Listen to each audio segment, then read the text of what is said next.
This podcast is about systemic corruption. Something is described as systemic when it is promoted and driven by the system. It is systemic when it cuts across the entire organization and society as opposed to being an isolated or a rare incident. Another way to describe such a phenomenon is that it is institutionalized. This means it is not a random occurrence, but something that follows a particular pattern. Usually, it is an entrenched pattern, one thing leading to the other. It's like a domino effect.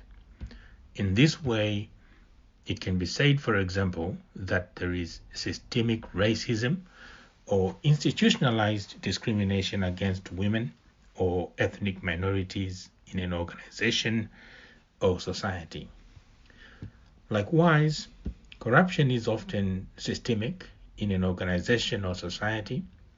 For example, when police demand bribes at roadblocks, it is not an isolated problem by a small group of police officers, but it's a systemic issue that cuts across the entire organization. A systemic problem, therefore, exists at every level of society. It is not a rare or an isolated phenomenon. Rather, it is pervasive and normalized. It is driven and encouraged by the system. It is part of the organization's or society's culture. Therefore, people might say, if you want a driver's license in Harare, you will have to pay a bribe. This means there is systemic corruption at the licensing authority. When there is systemic corruption, there is no regard for anti-corruption laws, even if they exist on paper. There might be anti-corruption bodies, but they exist as a facade. They don't do anything. There is no appetite for enforcing anti-corruption laws. Those institutions also become victims of institutionalized corruption. Those who have the power to enforce laws might even use them to extract illegal rents from suspects. That's why, for example, police officers demand bribes from motorists at roadblocks. They are essentially using their power of enforcement to extract rents from those people. They exchange their power to investigate and to prosecute for bribes. In such a society, the value system is an enabler of corruption. Bribery is taken as a cost of doing business. It is expected. When an individual within a systemically corrupt society or institution is told that he is a beneficiary of corruption, he doesn't even believe it, because as far as he is concerned, he is simply doing what the system allows him to do. After all, the argument goes, everybody is doing it. It's part of a normal course of business. Therefore, when a senior government official gets free access to scarce foreign currency at very cheap rates, he sees it as normal. In this environment, an organization where such activities take place, everything is normalized. In an environment such as this, an ordinary person who sees a government official using government property for personal business is not concerned, because he would probably do the same thing if he was in the official's position. In an environment of systemic corruption, there is no distinction between being corrupt and being smart. Those who do not take unfair advantage of their vantage position are actually regarded as stupid. Systemic corruption often takes place under some schemes which have a veneer of legality, of legitimacy. There is a gloss which suggests that everything is being done in accordance with proper procedures, in accordance with the law, and that there is nothing wrong that the officials would be doing. So today I want to talk about a scheme, one of many schemes in which systemic corruption has been entrenched. This is concerning an organization called ZAMCO, the Zimbabwe Asset Management Company. It involved two other important organizations, an organization called the Reserve Bank of Zimbabwe, which everybody knows, as well as a bank called CBZ. But there are many other banks as well which are involved, but I focus on those because they illustrate the problem that we have in regard to systemic corruption. So ZAMCO is an organization which was formed in 2014 by the Reserve Bank of Zimbabwe. The purpose of ZAMCO is to buy what are called non-performing loans from banks around the country. I will explain what is meant by non-performing loans. Essentially, banks make money by lending money that people deposit in their bank accounts, and they charge interest on those loans. The borrower is supposed to pay back the loan plus interest, and that interest represents the profit that the bank makes. So the more the bank lends, and as long as the borrowers are paying back their loans plus interest, the bank is in good business. The problem is that very often or sometimes people fall into trouble and they are unable to pay back. Now, this happens from time to time. It's not unique, but it becomes a big problem if many of those who have borrowed are unable to pay back. The bank ends up with bad loans. These are called non-performing loans. Essentially, it's non-performing because those who are supposed to pay back are not paying back. And so the bank is not making any money from the loans that it advanced. So when a bank is saddled with so many non-performing loans, essentially it has a problem. Now, between 2009 and 2013 or 2014, when the government was, it was the inclusive government, there was quite a bit of money coming in and banks were lending US dollar loans. I guess there was a lot of appetite for borrowing and banks were also willing to lend. And unfortunately, the number of non-performing loans also grew. Essentially, people were not paying back the loans that they had taken from the banks. The figure was about 4.24% were non-performing loans in 2009. There were about 15.93% in 2014-2015. So there was quite a big rise in the number of non-performing loans. For some banks, such as CBZ, the non-performing loans were far more than the industry average. And so, these banks were carrying a large amount of non-performing loans. Now, in 2014, the Reserve Bank of Zimbabwe had a new governor. The new governor was or is Governor John Panonetsa Mangunjwa. He's still the governor right now.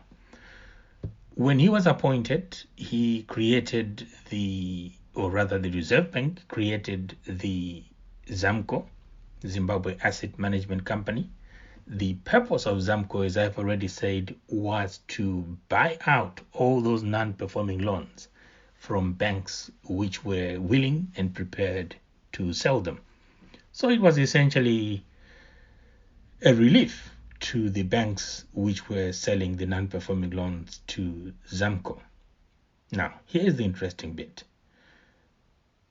Governor Mangunjwa used to be the chief executive officer of CBZ. And the moment he became the RBZ governor and ZAMCO was created, CBZ was the biggest beneficiary of the sale of non-performing loans to ZAMCO. So here are the figures. By December 2018, about $1.2 billion worth of non-performing loans had been sold from all those banks to ZAMCO. $698 million worth of loans or non-performing loans were actually from CBZ. In other words, 61% of the non-performing loans that were sold by the banking sector to ZAMCO came from one bank, and that one bank is CBZ. The same bank which was led by Governor John Mangunjo before he assumed office in 2014. Let's compare CBZ and other banks. So we said CBZ sold $698 million worth of NPLs, non-performing loans, to ZAMCO.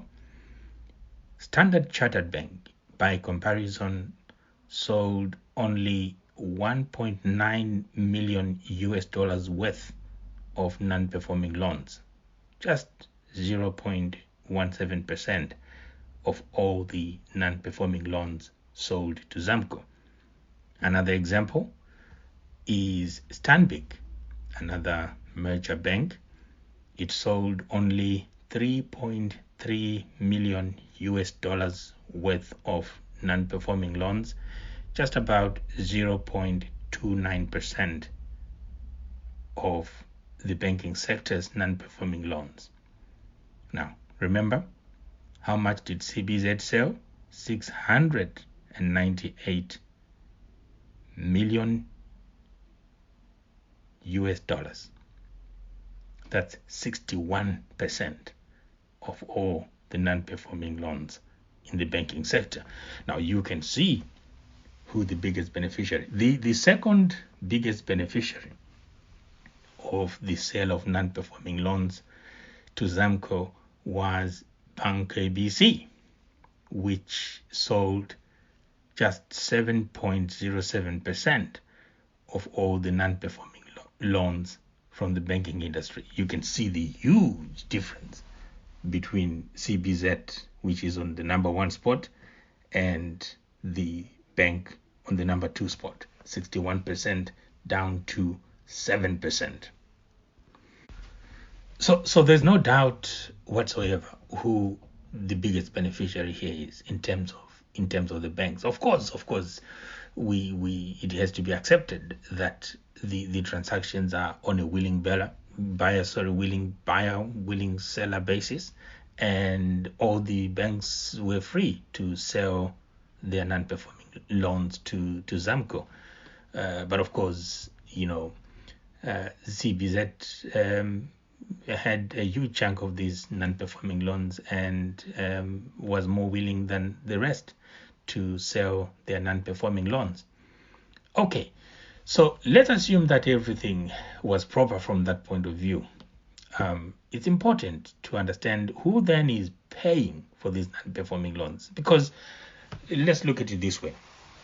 The banks were saddled with loans that were not being repaid, which was a problem for the banks. So by shifting them from the banks, by shifting them from CBZ to ZAMCO was essentially rescuing the banks. It was essentially taking over a responsibility which was on the banks. The banks had made lending decisions, they were bad lending decisions, and now ZAMCO was rescuing them by buying up these non-performing loans without any real expectation that they were going to be repaid. In fact, a report by the Public Accounts Committee of Parliament, which investigated this issue, found that only 260 of the non-performing loans that were bought by ZAMCO had been repaid by December 2018, which means about 882 non-performing loans had remained unpaid. So essentially ZAMCO was holding a huge amount of non-performing loans which have no prospect of being paid. The risk had been shifted from the banks to ZAMCO, but who owns ZAMCO? Now, that's where the taxpayer, that's where the ordinary person comes in. Because ZAMCO is a government-owned entity. It is not established by an act of parliament, which is itself problematic. It is registered as a private company, but it is still wholly owned by the Reserve Bank of Zimbabwe, by the government. So ZAMCO is essentially taxpayer funded. We can also see that this is a public responsibility when we consider the payment for the non-performing loans. So, for example, when CBZ sold 698 million US dollar worth of non-performing loans, it was paid through treasury bills by the Reserve Bank of Zimbabwe. So more than $1 billion worth of treasury bills were issued by the central bank to buy up these non-performing loans. So it's a rescue which was performed by the taxpayer to save banks which had made bad lending decisions as part of their businesses. And as we have seen, CBZ was the biggest beneficiary of this rescue. And I don't think it's just a coincidence that the man who used to run CBZ was now the man who was running Reserve Bank of Zimbabwe, which created ZAMCO in order to buy up these bad loans. So yeah, okay, the banks benefited. But there was another group of beneficiaries. The other group of beneficiaries is obviously the borrowers, the men and women, the companies, the entities, the organizations which borrowed money from these banks. What happened is that they borrowed money but didn't pay back. That's why there were non-performing loans. Now, they would have been facing a lot of pressures from the banks in order to pay. So if they had paid collateral, for example, property which they put up as security for the loans, they stood to lose that property. In fact, under normal circumstances, the banks should have gone after the borrowers by selling the property that they have put up as collateral for the loans. But the banks didn't do that. Now, some people suggest that, or in fact, the Public Accounts Committee believes that the security which had been offered for these loans was either very weak or non-existent, that there had been fraudulent provision of security. Now, we're not sure about that, but let's assume that the security was weak. There is no reason why the bank would sell its non-performing loans in this way if there was enough security for them to go after and liquidate in order to save themselves. In fact, this seems to be the course that was taken by most of the banks which have not sold their non-performing loans to ZAMCO. They decided to stick it out and go after the borrowers. Anyway, the long and short of it is that the borrowers were also great beneficiaries of this ZAMCO scheme, because now, instead of facing commercial pressures from the banks, they were now dealing with a government-owned entity which was willing to reschedule, to renegotiate the terms, and to give them some breathing space. And, it's not surprising that very few of those borrowers whose loans were taken up by ZAMCO have actually repaid them. The majority of them have continued to play truant. They are not paying. And they are not paying because, especially those in the know, they know that this is now a government problem and they don't have to pay. This, of course, is a huge problem.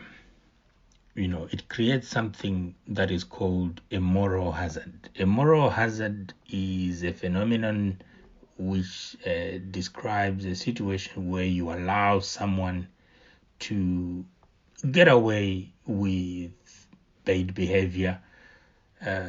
Everybody will do it, and they will do it again in future because they know that there are no consequences for their actions.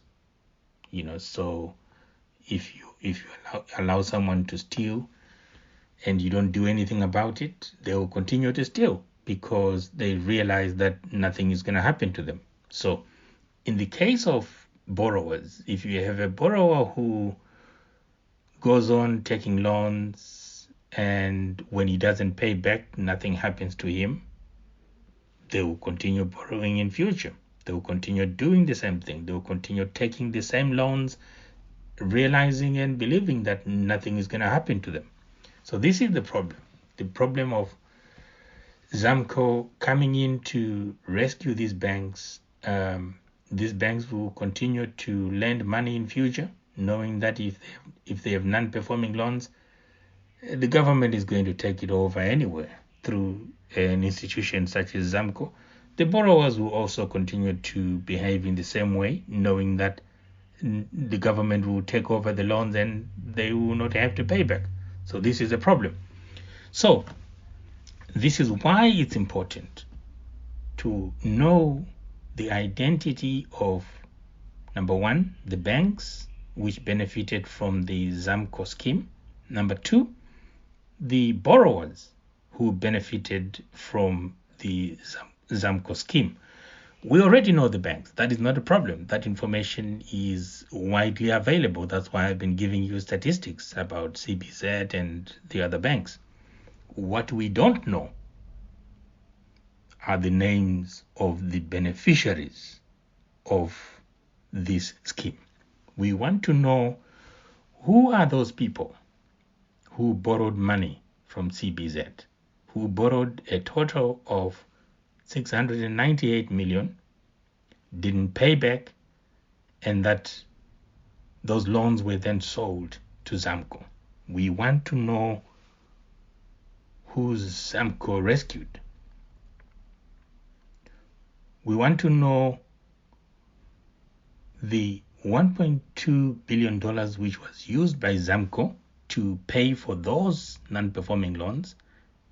It's important to know whose debts were they? Whose debts are on the books of ZAMCO? This is the critical question. So the Public Accounts Committee of Parliament, which is chaired by Tendai Biti, top lawyer and also vice president of the MDC Alliance, it carried out an investigation a couple of years ago, and it found a number of problems with the ZAMCO scheme. Of course, the use of the treasury bills itself was problematic. It should have been approved by Parliament. It wasn't.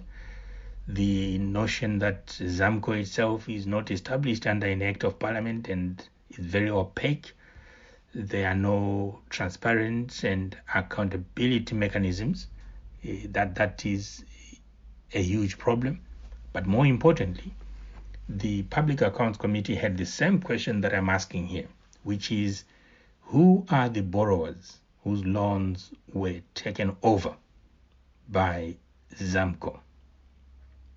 In other words, who are the individual and corporate beneficiaries of the ZAMCO scheme? Initially, the Reserve Bank refused to give up these names. ZAMCO itself also refused to give up these names. The argument was that this was confidential information. They were citing the principle of the banker-customer relationship and confidentiality and all that stuff. But even the counsel to Parliament, the lawyer who advises Parliament, begged the argument put forward by the Public Accounts Committee that this information should be available in the public interest.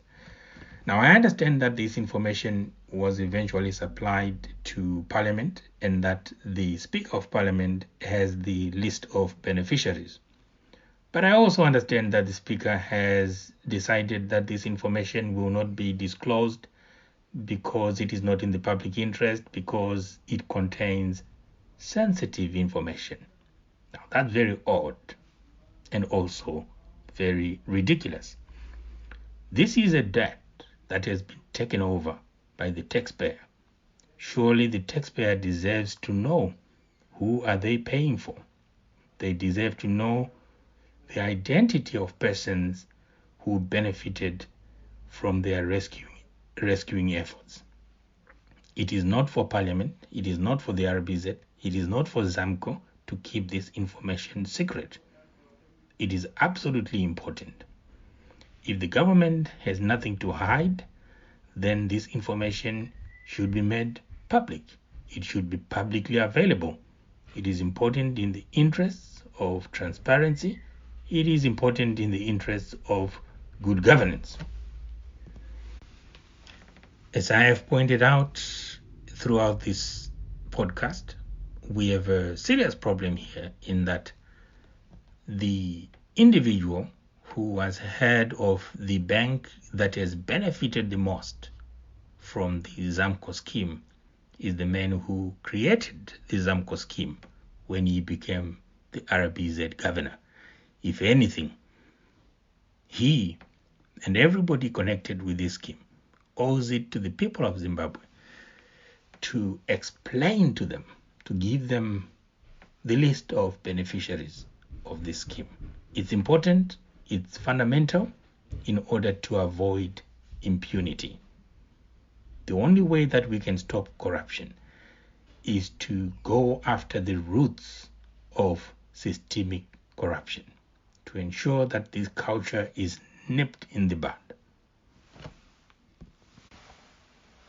So, in conclusion, I hope this has been a useful podcast in explaining the problem of systemic corruption, but more specifically in explaining the problem at ZAMCO, what I've called the RBZ, ZAMCO-CBZ axis of corruption.